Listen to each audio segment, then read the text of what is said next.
Hello, welcome back to the reading of the poem of the Man God, written by Maria Valtorta, Volume 4, Chapter 516, Part 2, Jesus, the Good Shepherd. Stand up. I came into the world to bring light and the knowledge of God and to test men and judge them. This time of mine is the time of choice, election, and selection. I have come for the pure in heart and intention. For the humble, the meek, the lovers of justice, of mercy, of peace. For those who weep and for those who know how to give the real value to the various riches and prefer spiritual riches to material ones, that they may find what their spirits long for, and those who are blind may see. Because men have built thick walls to obstruct light, that is the knowledge of God.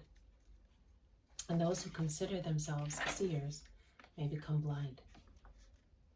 Then you hate a large part of men, and you are not as good as you say. If you were, you would like everybody to be able to see, and those who can see not to become blind. Interrupt some Pharisees who have arrived from the main road and have cautiously approached the group at the back of the apostles. Jesus turns round and looks at them. He is certainly no longer transfigured into divine beauty now. It is a very severe Jesus who stares at his persecutors with his sapphire eyes, and his voice no longer has the golden note of joy, but it is a bronze voice, and it is sharp and severe, like the sound of bronze, when he replies, I am not the one who wants those who at present are fighting the truth, not to be able to see it.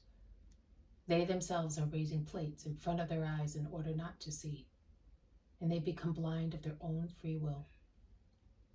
And the Father sent me, that the division may take place, and the children of light and those of darkness may be really known, those who want to see and those who want to be blind. Are we among those who blind people as well? If you were, and you tried to see, you would not be guilty. But it is because you say we see, and then you do not want to see, that you commit sin. Your sin persists because you do not try to see, although you are blind. And what have we to see? The way, the truth, the life. A man born blind, as this young man was, with the help of his stick, can always find the door of his house and move about it, because he knows his house.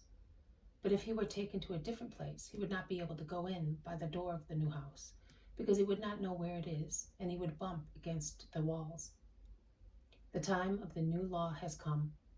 Everything is renewed, and a new world, a new people, a new kingdom are rising. Now the people of the past do not know all this. They know their times. They are like blind people taken to a new town where the regal house of the Father is, but they do not know its location. I have come to lead them there and take them into it, and that they may see. But I am the door through which one enters the paternal house, in the kingdom of God, in the light, in the way, in the truth, in the life. And I am also the one who has come to gather the flock left without a guide, and lead it to one only sheepfold, the Father's. I know the door of the fold, because I am door and shepherd, and I go in and come out, as and when I like, and I go in freely and by the door, because I am the true shepherd.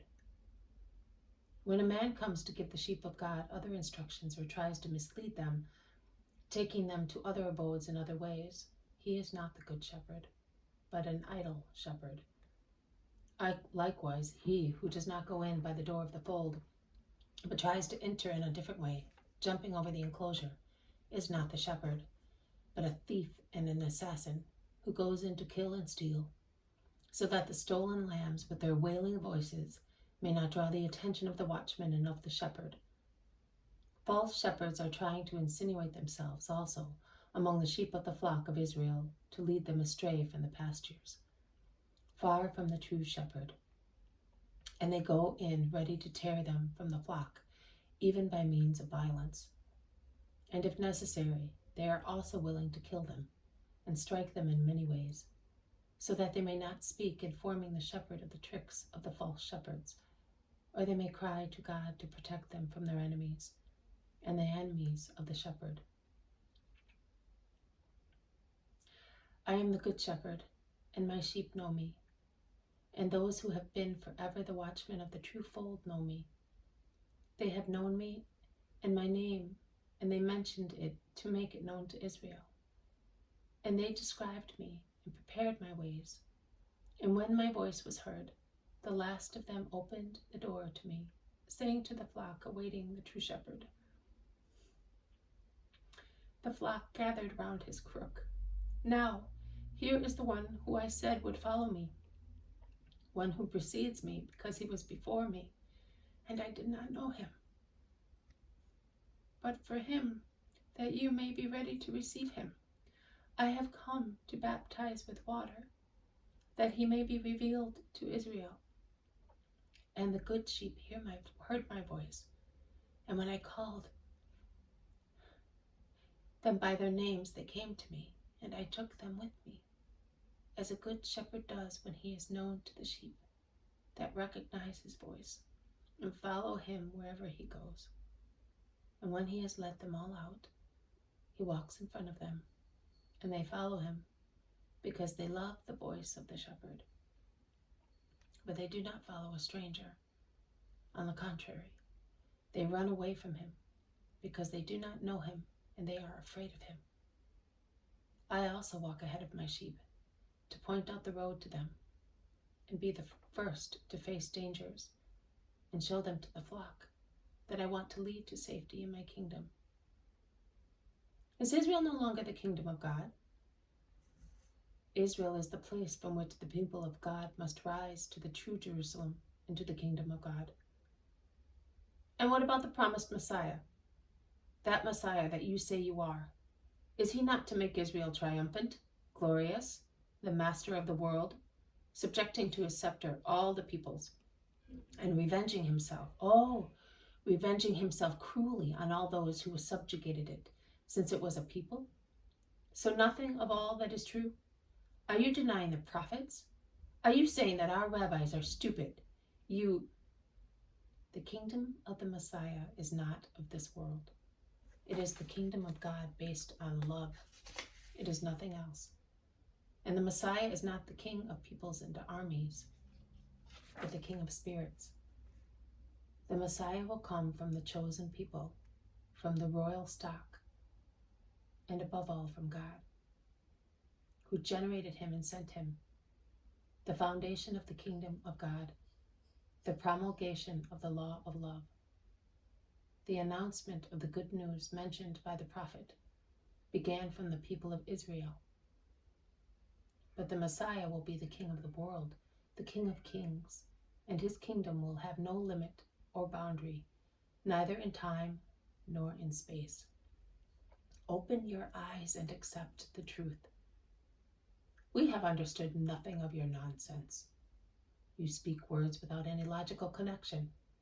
Speak and reply to us without parables. Are you or are you not the Messiah? And have you not yet understood? I told you that I am door and shepherd for that. So far, no one has been able to enter the kingdom of God, because it was walled up and without exits. But now I have come, and the door to enter has been made. Oh, others have said that they were the Messiah, and later they were found out to be highwaymen and rebels, and human justice punished their wickedness. Who can assure us that you are not like them? We are tired of suffering and of making the people suffer the severity of Rome, thanks to liars who say that they are kings, and they induce the people to rebel. No, what you say is not correct. You do not want to suffer, that is true. But you are not sorry if the people suffer, so much so that you add your rigor to the severity of our rulers, by oppressing the common people with heavy tithes and in other ways. Who can assure you that I am not a rascal? my deeds. I'm not one who will make the hand of Rome heavy. On the contrary, if anything, I make it lighter by advising the rulers to be human and the people ruled to be patient. At least that. Many people have assembled, and they are growing more and more in numbers, so much so that the traffic is obstructed on the main road, and so they all move into the little lane under the arches of which voices resound, as they express their approval, saying, "He is quite right with regard to tithes. It's true. He advises us to submit, and the Romans to be compassionate." The Pharisees, as usual, become embittered because of the approval of the crowd, and the tone in which they speak to the Christ becomes more biting. "Reply to us without so many words, and prove that you are the Messiah." I solemnly tell you that I am. I alone am the door of the fold of heaven. He who does not pass by me cannot enter. It is true. There have been other false messiahs, and there will still be more. But I am the only and true Messiah. Those who have come so far proclaiming themselves such were not the Messiah. They were only thieves and bandits. And not only those who made the few people of their kind call them Messiah, but also others who, without taking that name, demand a worship which is not even given to the true Messiah. Listen, anyone who has ears to hear, but take notice of this. The sheep did not listen to the false messiahs or to the false shepherds and masters, because their spirits understood the falseness of their voices, which wanted to sound kind and were instead cruel. Only some billy goats followed them to be their companions in wickedness, wild, unyielding billy goats that do not want to enter the fold of God, under the scepter of the true King and Shepherd. Because this is now what happens in Israel, that he who is the King of Kings becomes the shepherd of the flock. Whereas once he who was the shepherd of flocks became king, and both the former and the latter come from the same root, that of Jesse, as it is stated in the promises and prophecies. The false shepherds did not speak sincere words or perform comforting deeds. They dispersed and tortured the flock, or they abandoned it to wolves, or they killed it to make a profit, selling it to secure their lives, or they deprived it of its pastures to turn them into places of pleasure or thickets for idols. Do you know which are the wolves? They are the evil passions, the vices that the same false shepherds taught the flock, as they were the first to practice them. Do you know which are the thickets for idols? They are one's selfishness, before which too much incense is burnt. The other two things need not be explained, because the sermon is even too clear. But it is logical that false shepherds should behave thus. They are nothing but thieves who have come to steal, kill, and destroy, to take the sheep to treacherous pastures or to false idols, which are nothing but slaughterhouses. But those which come to me are safe, and they will be able to go out to my pastures or come back to rest with me and become strong and fat with holy, healthy food, because I have come for that my people, my sheep, so far thin and depressed, may have life and have it abundantly, in peace and joy. And I want that so much that I have come to give my life, so that my sheep may have the full, abundant life of the children of God.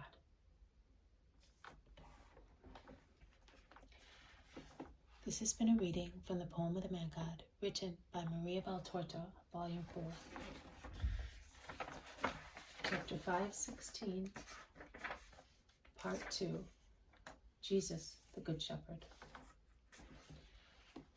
Thank you for listening. I will see you tomorrow. May God bless you, and may peace be with you.